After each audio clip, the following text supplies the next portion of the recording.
الستات دايما اكتر عرضة للاي دي اتش دي، بس مش بيبان عليها. عارفين ليه؟ عشان الاعراض دايما مختلفة وبتبان من جوه. اه والله، يعني دماغنا بيشتغل ازاي وايه بيحصل؟ طب ايه يعني اي دي اتش دي؟ سلام برينز.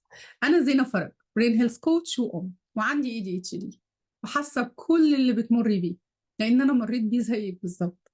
وفي الفيديو ده هنعرف كذا حاجه، هنعرف يعني ايه دي اتش دي، وازاي بيظهر عند الكبار، وايه اعراضه خاصة عند الستات لانه ما بيبانش بسهولة، وايه اللي بيخلي مخنا دايما مختلف ودايما عمالين نقول هو يعني ايه ADHD وانا ليه مختلفة عن التانيين. طيب خلونا نبتدي باول سؤال. يعني ايه دي؟ بيسموه اضطراب نقص الانتباه وفرط الحركة، والحقيقة ان الاسم ده مضلل شوية، مضاد لانه مختلف عند الكبار ومش دايما فرط حركه. ايوه، ليه دايما رابطينه بفرط الحركه؟ لان معظم الابحاث زمان اتعملت على اولاد في سن معين، ومش هتكلم عن ده دلوقتي ولا على انواع الاي دي اتش دي دلوقتي، هنعملها في فيديو لوحدها. خليني بس اركز معاكم في موضوعنا وبلاش تشتت. طيب ليه الستات اكثر عرضه؟ وليه بيظهر عندهم الاي دي اتش دي بشكل مختلف؟ الحقيقه ان دماغ الستات دايما شغاله في كذا اتجاهات: شغل، بيت، ولاد، اهل، مسؤوليات، حضانه، مذاكره، حاجات كتير جدا. يعني دماغي بتعمل مالتي تاسكينج طول الوقت. بس ده كله بيتعب الاكزيكتيف فانكشنز. ايه ده؟ اسمها المهارات التنفيذيه بتاعه دماغك، ودي هتكلم عنها كمان شويه بشكل تفصيلي. حاجه تانية، الهرمونات بتلعب دور كبير جدا. يعني وقت الحمل مثلا الدماغ بيتغير وبتعيد ترتيب أولوياتها، فممكن يظهر التشتت أكتر بشكل غير طبيعي. وبعد الولادة الضغوط بتزيد وقلة النوم كمان بتخلي التركيز يطير. بريمينوبوز أو المنوبوز أو فترة الازدهار لو هنسميها كده، التغيرات الهرمونية بتلعب في مزاجنا بطريقة غير طبيعية. طيب مثلا واحدة طول عمرها منظمة وفجأة بعد الولادة بقت تنسى المواعيد وتتلخبط في الأولويات، وتفتكر ان دي قله مسؤوليه، وطبعا اللي حواليها عمالين يقولوا لها ايه ده انت بقيتي عامله كده ليه، بقيتي بتنسي، بقيتي مهمله. لكن الحقيقه ان دماغها بتحاول تتاقلم. واحده تانية ست بيت وبتشتغل شغل كتير جدا، بس دماغها مش قادره تخلص حاجه لانها دايما شايله حمل كبير وعماله تفكر في مليون الف حاجه في نفس الوقت. الحاجه الثالثه ودي فيها ضغط مجتمعي رهيب، هي إن الستات ما تعلموش يعبروا عن تعبهم العقلي. لازم دايما يبانوا كويسين، احنا كويسين وكله تحت السيطرة، متحكمين في كل حاجة. الست لازم تضحي واجمدي بقى. ده اللي بنسمعه دايما من أهلنا ومن اللي حوالينا. ده الضغط المجتمعي. كتير منهم بيتعلموا يداروا مشاكلهم من الستات، بس التشتت بيظهر بعدين بشكل أقوى جدا لأنهم ضغطوا على نفسهم كتير. زي ما يكونوا مثلا مخزنين التشتت ده جواهم، وفجأة بوم ظهر. ده حقيقي. طب ايه النتيجة؟ بيتهيأ لان الناس ان الستات كويسين او عايزين يشتكوا، بس الحقيقة هم بيعانوا بصمت. مش عايزين يشتكوا، هم بيعانوا ساكتين عشان محدش يلومهم. لو انت شاكه ان عندك ADHD او لسه ما عملتيش الاختبار، في اختبار مبدئي هتلاقيه في اللينك في الديسكربشن، فيديو تاني فيه 10 اسئله جاوبي عليهم وهتعرفي مبدئيا اذا كان عندك ADHD ولا لا. طب ليه ADHD بقى بيظهر بشكل مختلف؟ عند الرجال ADHD معظمهم بيظهر فرط حركه او تهور في معظم الحالات، ولكن عند الستات بيبان في شكل تاني خالص: سرحان، نسيان، توتر مستمر، حرب جوه بس مش باينه لحد. يعني بدل ما يبانوا هايبر يبانوا انهم منهوكين ومشغولين طول الوقت، مكتئبين، شايلين طاجن ستهم زي ما بنقول. كل ما اقول لحد عندي ADHD يقول لي بس انت هاديه. ملوش علاقه، مش ده النوع. اوكي هركز معاكم، هتكلم في الانواع في فيديو تاني مش دلوقتي. طيب ايه اللي بيحصل في المخ ومين المسؤول عن الموضوع ده؟ المسؤول عن الموضوع ده زي ما قلت لكم الاكزيكتيف فانكشنز او المهارات التنفيذيه. مين دول؟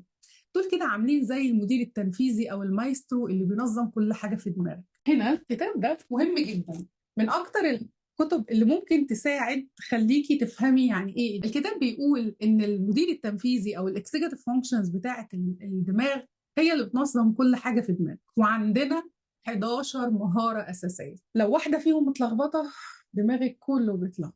عارفين لو المايسترو في الأوبرا عمل حركة غلط كل اللي بيعزفوا بيروحوا في حتة تانية خالص والدنيا بتبوظ. ده بالظبط اللي بيحصل.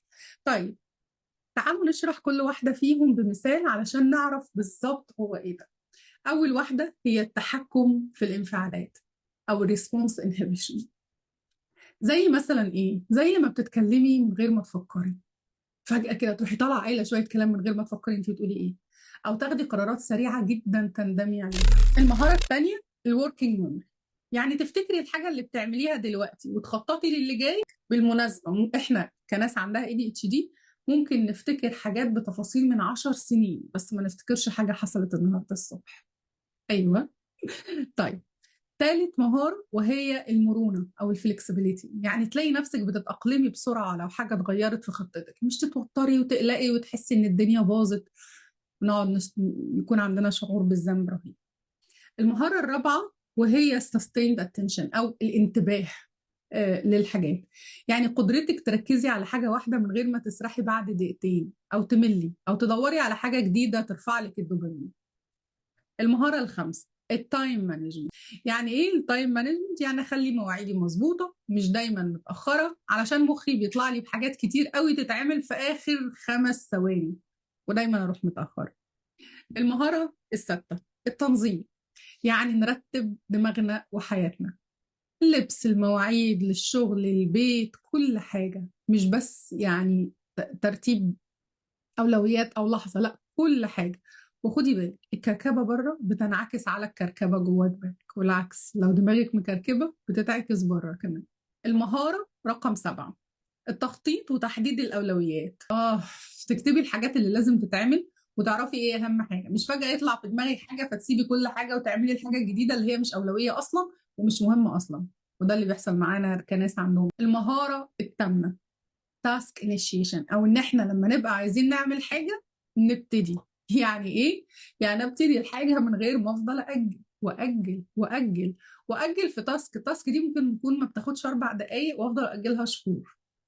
دي مهاره من المهارات اللي ممكن تكون محتاجه تتظبط. طيب المهاره التاسعه متابعه الاهداف، يعني يكون عندي هدف واقعد اعمله كده واروح اكمله للاخر، مش بس ابدا فيه واسيبه والاقي نفسي في النص ما كملتش وبدور على حاجه تانية. الاستمراريه الكونسيستنسي وسنينها طبعا. المهاره رقم 10 تنظيم المشاعر او الايموشنال كنترول، نتحكم في مشاعرنا لما نتعصب او نحس بالاحباط زياده عن اللزوم وما يبقاش الموضوع اوفر او واخد اكبر من حجمه. محتاجين نظبط المهاره دي كمان. المهاره رقم 11 والاخيره السيلف مونيتورنج او الوعي بالذات، تكوني واعيه انت بتعملي ايه وليه، مش بس تمشي على الاوتو بايلوت ونصحى الصبح زي ما يومنا يودينا، يعني عارفه رايحه فين وجايه منين، مش زي ما الظروف توديكي. طيب ايه بقى اللي انت كنتي قلتيه ده كله؟ هنعمل ايه؟ تعالي اقول لك هنعمل ايه. اول خطوه تعرفي ان لو واحده او اكتر من المهارات دي مش شغاله كويس ده ممكن يكون ADHD، ولو حسيتي انك محتاجه مساعده اعملي اختبار سريع تاني هسيبهولك في لينك في الديسكربشن. حاجه كمان مهمه جدا ان احنا نفهم دماغنا دي مش كسوله ولا ان انا مش قدها ولا ان انا فاشله، هي بس دماغنا محتاجه تشتغل بطريقه مختلفه. كل بني ادم ليه طريقته، كل بني ادم دماغه ليه طريقته. خلينا كمان نبقى واعيين اكتر ونعرف ان التغيرات الهرمونيه والمسؤوليات بتخلي التشتت ده يظهر اكتر. يعني لو في تغيرات هرمونيه ومسؤوليات كتير وضغط مش معناه ان انت عندك ADHD، بس معناه ان انت عندك حاجات كتير محتاجه تتظبط، دماغك بيقول لك انا في حاجات محتاجه تتظبط. حتى لو عرفت ان انت عندك ADHD او في شويه تشتت احنا محتاجين نتصالح مع ده، محتاجين نفهم ايه قوه، ايه مناطق الضعف وايه مناطق القوه، ونبتدي نشتغل على المهارات واحده واحده. اهم حاجه نتقبل ان ده جزء من دماغنا، مش حاجه عيب ولا مرض اصلا نخاف منه. ايوه في ناس شايفه ان ADHD عيب ومش بتعترف ان ممكن يكون عندها او عند اولادها، مش قادرين يفهموا ان هو بس طريقه دماغنا مختلفه في التفكير، لا هو مرض ولا هو عيب. وعايزه اقول لك بدل ما نبتدي نحارب دماغنا نتعلم ازاي نتعامل معاها برفق، نسمعها ونشوف ايه اللي بينفع يشتغل معاها. هقول لك على حاجه كمان، لو حسيتي انك محتاجه مساعده مفيش مشكله انك تتابعي مع معالج او كوتش متخصص، انت مش مجنونه على فكره. اتعلمي استراتيجيات جديده زي تنظيم الوقت، ترتيب الاولويات، قوه الذاكره، زي اللي هنتكلم عنهم هنا في القناه. اهم حاجه اعرفي مناطق قوتك وازاي تستخدميها عشان تدعمي مناطق الضعف. دماغك ليها طريقتها الخاصة، كل اللي محتاجاه انك تفهميها وتساعديها، مش تكسريها ولا تقعدي تحسسيها بالذنب. والاهم بقى، شاركي الفيديو ده مع اي حد شايفه انه محتاج يعرف دماغه اكتر. وما تقلقيش، في الفيديوهات اللي جايه هشارك معاكي خطط وتمارين بسيطه جدا هتساعدك ترجعي تمسكي زمام امور دماغك لكل واحده من المهارات اللي اتكلمنا عليها. احنا اتكلمنا عن 11 مهاره، صح؟ طيب ما تنسيش تعملي سبسكرايب وخليكي معايا خطوه بخطوه. وما تنسيش تكتبي لي في الكومنت ايه اكتر مهاره من دول حسيتي انها محتاجه شويه شغل عندك وحابه تبتدي بيها. ممكن تكون المهارة اللي هتكلم عنها الفيديو اللي جاي. سلام برينز.